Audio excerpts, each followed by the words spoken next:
Subscribe now and press the bell icon. Guys, जैसा कि हम अपने बोर्ड एग्ज़ाम की तैयारी कर रहे हैं, तो चलिए स्टार्ट करते हैं हमारा नेक्स्ट वीडियो।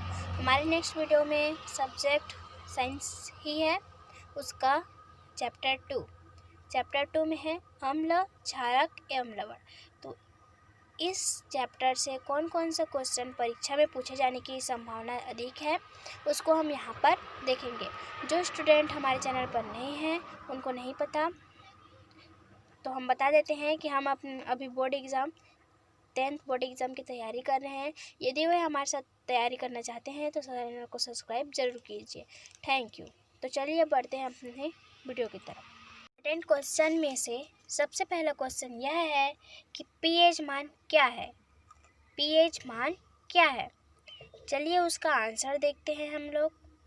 पीएच मान, किसी विलयन का पीएच मान हाइड्रोजन आयनों के ग्राम या लीटर सांद्रण का ऋणात्मक लघुकणक होता है। तो पीएच मान आ जाएगा, तो ये आंसर आ जाएगा उसका। बढ़ते हैं नेक्स्ट क्वेश्चन की तरफ। तो दूसरा जो हमारा क्वेश्चन है यह है अम्ल तथा क्षार के प्राकृतिक स्रोतों के नाम बताइए या फिर लिखिए। तो ये भी सिंपल है, तो इसका आंसर जो आ जाएगा अम्ल किस से प्राप्त होता है। अम्ल अर्थात खट्टा। और जो भी चीज़ से खट्टा प्राप्त होता है, जिसका भी स्वाद खट्टा लगता है, वे सभी यहाँ पर आ जाएंगे। जैसे कि इमली, फिर सेब, टमाटर, सिरका, ये क्या है, अम्ल के स्रोत हैं। और क्षार के स्रोत में चूना, खाने का सोडा, कपड़ा धोने का सोडा, ये सब आ जाएंगे। तो इस क्वेश्चन को भी हमने हल कर लिया है। अब पढ़ते हैं हमने नेक्स्ट क्वेश्चन की तरफ।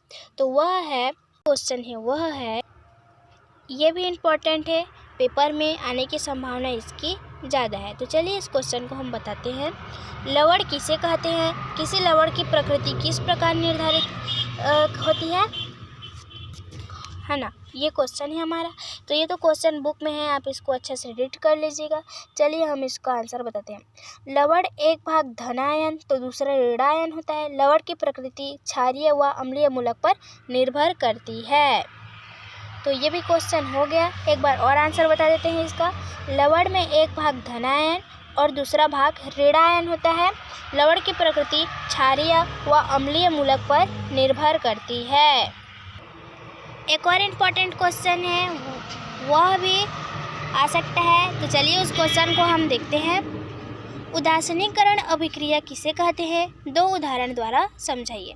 ये बुक में है, इसका उदाहरण आप देख लीजिएगा, बुक से रीड कर लीजिएगा। हम केवल किसे कहते हैं उदासीनीकरण अभिक्रिया, उसको ही बताते हैं। तो इसका आंसर आ जाएगा अम्ल और क्षार अभिक्रिया से लवण तथा जल बनता है, जिसे उदासीनीकरण अभिक्रिया कहते हैं। उदासीनीकरण अभिक्रिया कहते हैं।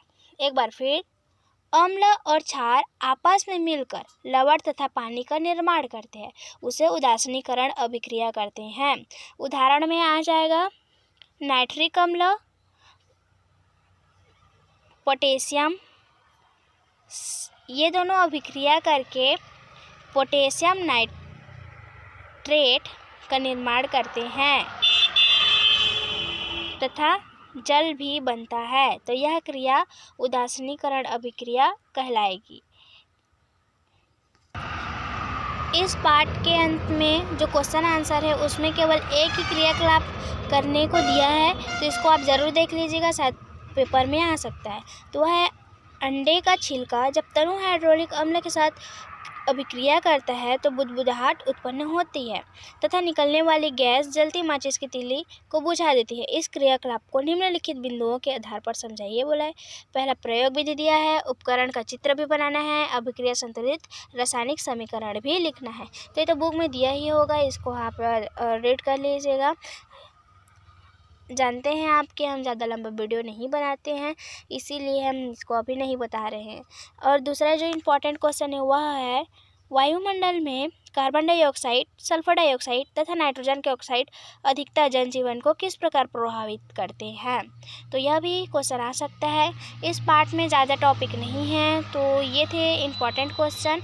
और और भी क्वेश्चन आ सकते हैं, उसको आप रीड कर लीजिएगा, लेकिन हमने जो भी बताया उनके आने के चांसेस ज़्यादा है। तो चलिए एक और क्वेश्चन देख लेते हैं जो कि बुक में नहीं दिया है, वह है जोड़ी मिलाव है। अगर वह आ जाएगा तो आप उसे आराम से बना सकते हैं।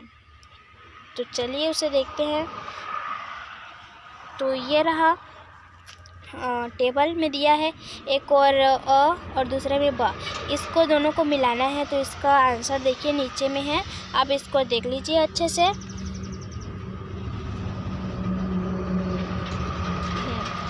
चलिए बताते हैं। प्रबल क्षार, प्रबल क्षार का आंसर है ई में क्या है, NaOH, है ना। फिर दूसरा प्रबल अम्ल, प्रबल अम्ल का आंसर है डी में क्या है, HCl यानी हाइड्रोक्लोरिक अम्ल। तीसरा में है एसिटिक अम्ल, एसिटिक अम्ल ये क्या आ जाएगा, बी है इसका आंसर, क्या है, दुर्बल अम्ल। उसके बाद है अमोनिया है, मतलब अमोनिया है पूछा है हमको, तो वह है ए, लुईस क्षार। उसके बाद है कैल्शियम हाइड्रोक्साइड है, वह है पाँचवा का कौन सा है, सी, तो दुर्बल क्षार है। वह अभिक्रिया जिसमें ऊष्मा का उत्सर्जन होता है, आप जानते हैं, वह ऊष्माक्षेपी कहलाता है। और वह अभिक्रिया जिसमें ऊष्मा की ज़रूरत होती है, ऊष्मा की ज़रूरत होती है, उसे ऊष्मा शोषी अभिक्रिया कहते हैं। दूसरा है शुद्ध जल का pH मान होता है, तो शुद्ध जल का pH मान होता है वह है 7। इसमें एक और इम्पॉर्टेंट है, वह है कि pH स्केल उसको किसने बनाया था या फिर उसको किसने खोजा था, है ना। तो उसका जो आंसर है वह है डेनमार्क के वैज्ञानिक सोरेनसन ने 1909 में एक पैमाना तैयार किया जिसे pH स्केल कहते हैं।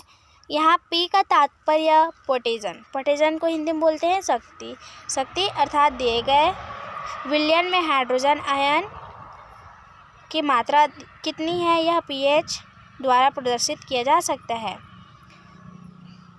आप जानते हैं कि pH स्केल में 1 से 0 से लेके 14 तक गिनती रहती है, वह pH मान ज्ञात करने में हमें सहायता देती है।